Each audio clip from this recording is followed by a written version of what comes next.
మీకు దొరబాబు తనికెళ్ళ భరణి గారి పాత్ర, వెల్ల పాపారావు, కోట శ్రీనివాసరావు గారు, అనంతలక్ష్మి, వైవిజయ, సీత మాధురి గారు హీరోయిన్, గోపాలం, నరేష్ గారు, ఇట్లా మస్తాను ఏది ఆ డ్రైవర్ వచ్చి మస్తాన్ ఎవరన్నా చెప్తా ఆయన ఎవరో చెప్తా. ఈ మాధురి గారి పాత్ర ఏదైతే సీత ఉందో, ఈ పాత్ర కోసం ఆయన ముందు మనకు అనుకున్నది శాంతిప్రియ గారు, భానుప్రియ గారి చెల్లెలు. ఈయన రాజేంద్ర ప్రసాద్ కాదు, శాంతిప్రియ కాదు, తీసి పక్కన పెట్టి ఒకరోజు చెన్నైలో వెళ్తుంటే సంసారం అది మిన్సారం, సంసారం ఒక చదరంగం తెలుగులో. తమిళ సినిమా వాల్ పోస్టర్ చూసి వాల్ పోస్టర్లో ఎక్కడో చిన్న తలకాయ కనిపించిందంట. అలా ఆకర్షణీయంగా ఉంది అని చెప్పి వెళ్ళి సెకండ్ షోకి వెళ్ళి కూర్చున్నాడంట. ఈ క్యారెక్టర్ ఎప్పుడు వస్తుందంటే ఆ క్యారెక్టర్ పేరు వసంత అంట. వచ్చిన తర్వాత వాల్ పోస్టర్లో చూసిన దానికంటే చాలా బాగుంది అమ్మాయిని, మరుసటి రోజు వెళ్ళిపోయి పలానా అమ్మాయిని పిలిపించండి ఆఫీస్కి అంటే, అమ్మాయి వచ్చిన తర్వాత ఎవరి మీద అన్నాడు, రాజమండ్రి అందంట అమ్మాయి. ఓకే, సూపర్గా ఫుల్ కనెక్టివిటీ. ఫోటోషూట్ చేసిన తర్వాత నువ్వే మా హీరోయిన్ అని చెప్పారంట, ఎగిరి గంతేసిందంట మాధురి. చాలా ఆకర్షణీయమైనటువంటి ముఖం అండి ఆవిడది, చాలా ఆకర్షణీయంగా చాలా కళగా ఉంటుంది. మనిషి శ్యామసుందర అయినప్పటికీ మనం చాలాసార్లు గతంలో మాట్లాడుకున్నట్టు వంశీ గారికి శ్యామ సుందరీ మణులు అంటే ఆయనకు ఒకంత మక్కువ ఎక్కువ కాబట్టి అలా శ్యామసుందర అయినటువంటి మాధురి గారి కథానాయికగా ఈ సినిమాలో అవకాశం చేజిక్కించుకున్నారు. 10 మంది ఆర్టిస్టులు. సంధ్య గారిదండి అద్భుతమైన పాత్ర, లేడీస్ టైలర్. సంధ్య గారు మన దొరబాబు పాత్ర తనికెళ్ళ భరణి గారు వచ్చి ఏముంది ఇంకో 2 డాన్సులు మన హీరోయిన్ దొరకట్లేదు, అనంతలక్ష్మి నువ్వే వేసేయచ్చు కదా డాన్స్ అంటే, నేను ఆడను అంటుంది. వెళ్ళి వెల్లపాపారతో దొరబాబు అంటాడు, మాయా ఇది ఆడదంట అంటే, అవునరా అది ఆడది కాకపోతే నేను కీప్ ఎందుకు చేస్తాను అంటాడు. ఈయనకు అర్థమైంది అది అన్నమాట. అంటే అబ్బా ఆడదంటే ఆడది కాదండి, డ్యాన్స్ ఆడదండి అంటే, అవును మరి రాత్రి దానికి నిద్ర ఉండట్లేదు అంటే, దానికి నీకు ఎప్పుడు సరిపోయింది నిద్ర. ఈ సౌండింగ్ ఏంటంటే, ఈ సౌండింగ్ సినిమా నెక్స్ట్ లెవెల్కి తీసుకెళ్ళిందండి. ఆ సిలోన్ సుబ్బారావు అని రాళ్లపల్లి క్యారెక్టర్, సిలోన్ సుబ్బారావు మాయేస్తాడు, మరి సిలోన్ సుబ్బారావు మాయేస్తాడు అంటుంటుంది. పాపం ఏదో ప్రయోగం చేద్దాం అనుకుని రెడీ అవుతుంది సంధ్య. ఐదును ఏంటి ఏదో కొత్త రకంగా ఉంది ఏంటంటే భరతపూడి అంటుందంటే, భరతపూడి ఇది ఎక్కడ మన సెలవులకు మెడ్రాస్ వెళ్ళాను కదా, మా సిలోన్ సుబ్బారావు మా భరతనాట్యం నుంచి కొంత, కూచిపూడి నుంచి కొంత తీసుకుని భరతపూడి అని కొత్తగా నేర్పించాడు అని చెప్పి స్టేజ్ మీదకి వెళ్తుంది. ఇలాంటివన్నీ ఏంటంటే ప్రతి సీన్ ఒక ఎపిసోడ్ అండి, each and every scene, each and every dialogue అనమాట. సేమ్ లేడీస్ టైలర్కి ఏ ఫార్మేట్ అయితే తనికెళ్ళ భరణి గారు ఫాలో అయ్యారు. రౌండ్ టేబుల్ అనమాట, ఆర్టిస్టులందరినీ కూర్చోబెట్టుకొని రౌండ్ టేబుల్ కూర్చోవాలి. కూర్చున్న తర్వాత సీన్ చదువుతారు, సీన్ చదివేసి రిహార్సల్స్ చేయాలి రౌండ్ టేబుల్. ఇది స్టేజ్ మీద నుంచి వచ్చినటువంటి రైటర్స్ ఆర్టిస్టులకి పట్టు వచ్చేస్తుంది. మేము నాటికలు వేసిన రోజుల్లో కూడా రౌండ్ టేబుల్ 4 రోజులు ఉండేవి రిహార్సల్స్. డాన్స్ మీద కాదు, స్టేజ్ మీద కాదు, రౌండ్ టేబుల్ కూర్చుని డైలాగులు నోటికి వచ్చేంత వరకు విత్ మాడ్యులేషను కూర్చుని రౌండ్ టేబుల్ డైలాగ్స్ చెప్తూనే ఉండేవాళ్ళం అనమాట. వచ్చేసే డైలాగులు ఇది చూడకుండా చేసేయగలవన్నప్పుడు అప్పుడు స్టేజ్ మీద తీసుకొచ్చి అప్పుడు పెర్ఫామ్ చేయించేటటువంటి వాళ్ళు డైరెక్టర్స్. అది భరణి గారు చేయించారు. ఇక్కడ చేయించిన తర్వాత జరిగినటువంటి అద్భుతం అనమాట ఈ సినిమా. ఇప్పుడు ఇందాక మీరు ఆనంద మోహన్ గారని మస్తాన్, డ్రైవర్ మస్తాన్ ఆనంద మోహన్, ఆయన అసలు ఆఫీసుకి పిలిపించాడంటే వంశీ గారు.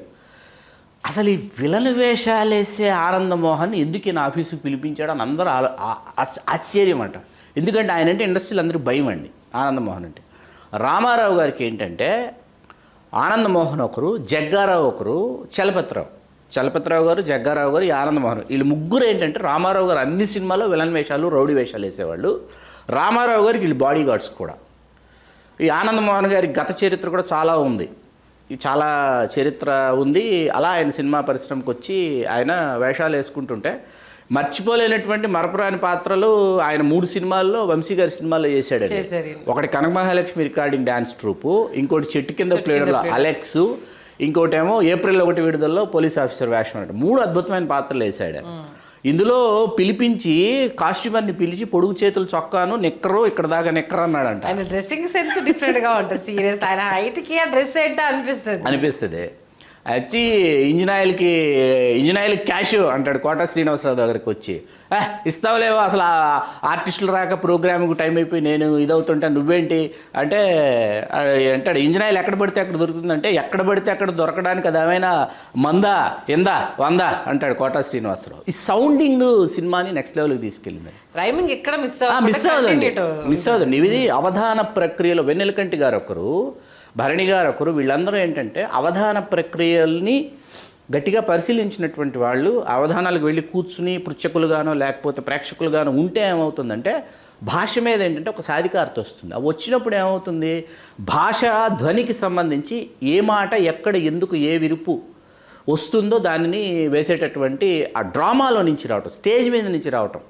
మీకు అనంతలక్ష్మి వైవిజయ్ గారు రిక్షాలో వస్తుంది, ఆడేమో 3 రూపాయలు అడుగుతాడు. 3 రూపాయల రూపాయిన్నర ఇస్తాను అంటే, రూపాయిన్నరా ఎంతున్నావు ఏంటి, బంగాళాదుంపల బస్తా అంత ఉన్నావు అంటాడు.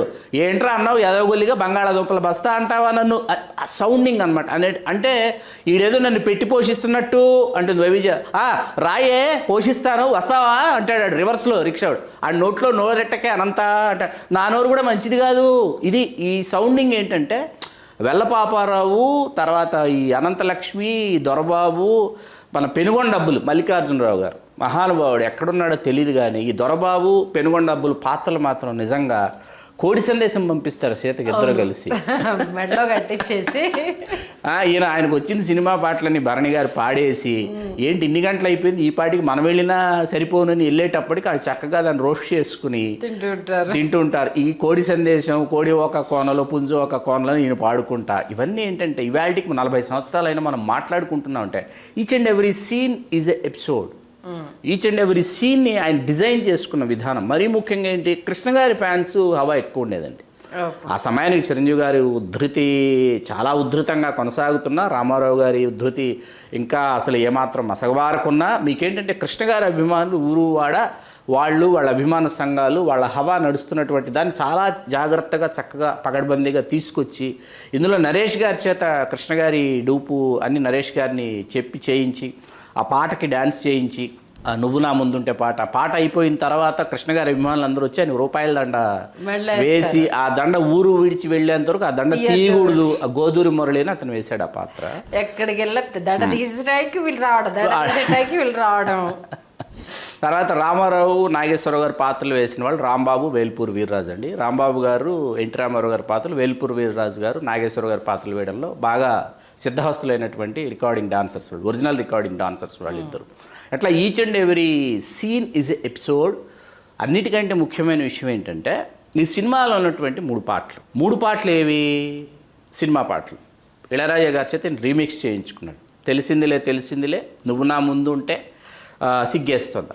3 పాటలు ఎలా తీయాలి అని ఆలోచించారు వంశీ గారు.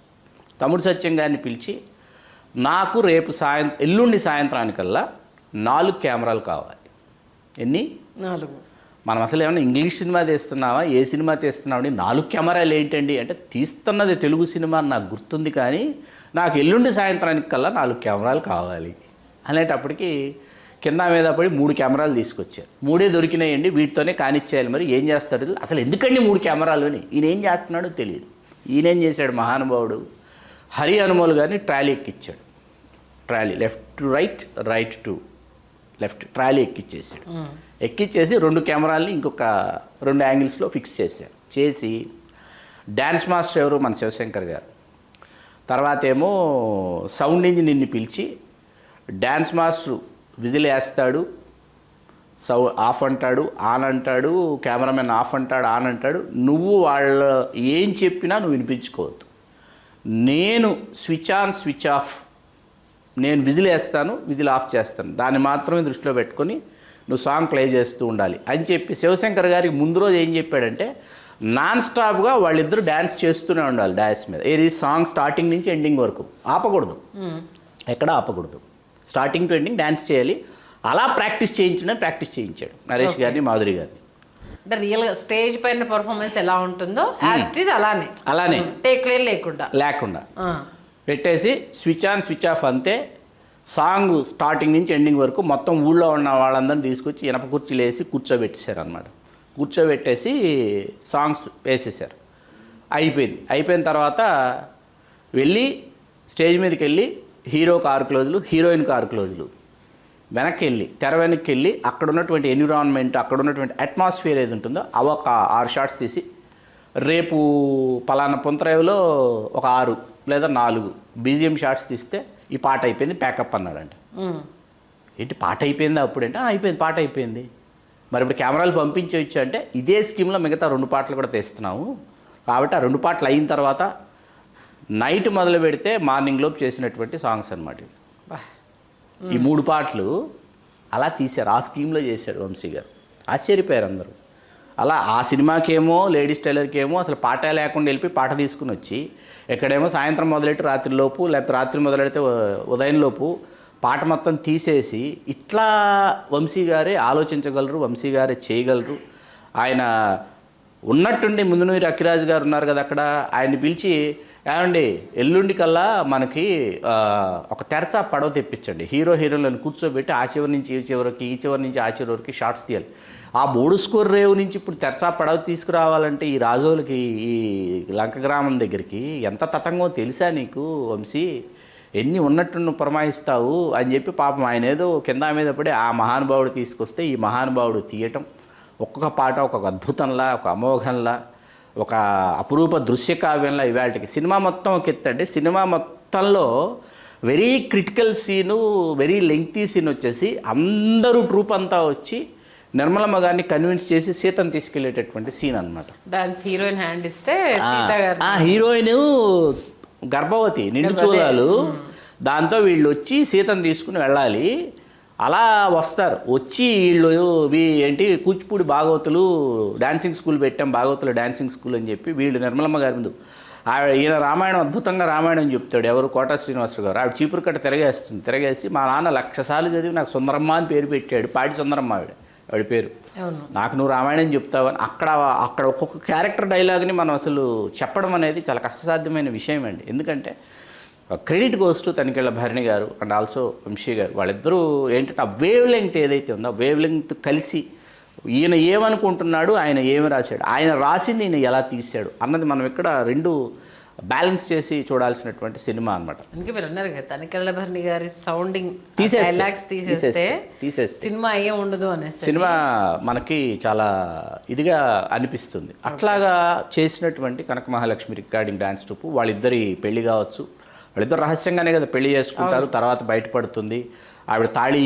తెంపేస్తుంది, ఈయనేమో కోట శ్రీనివాసరావు గారు కుట్ర చేస్తారు, దొరబాబు పెళ్లి చేసి తీసేసుకోవాలని అనుకుంటారు. అలాంటి సన్నివేశాలతో విజయ్ గారు రియలైజ్ అయిపోయి వీళ్ళంతా ఏకతాటి మీదకి రావడం, తనికెళ్ళ భరణి గారు కూడా రియలైజ్ అయిపోవడం. మంచి పాత్ర భరణి గారి టాప్ 10 క్యారెక్టర్స్ లో దొరబాబు ఇష్టపడుతూ ఉంటారు. వీళ్ళిద్దరు స్టేజ్ పైన పర్ఫార్మెన్స్ చూస్తూ ఉంటే ఆ రీల్ తిప్పుతూ ఉంటారు కదా, ఆ కలర్ బార్ ఉంటుంది కదా, వెనుకుంటే కళ్ళల్లో ఎంత కోపంగా అనిపిస్తుందంటే ఇష్టం లేదు, బట్ ఇప్పుడు ఆ రికార్డింగ్ డ్యాన్స్ నడవాలి, ఎందుకంటే ఇప్పుడు మనీ పెట్టేశాం కాబట్టి.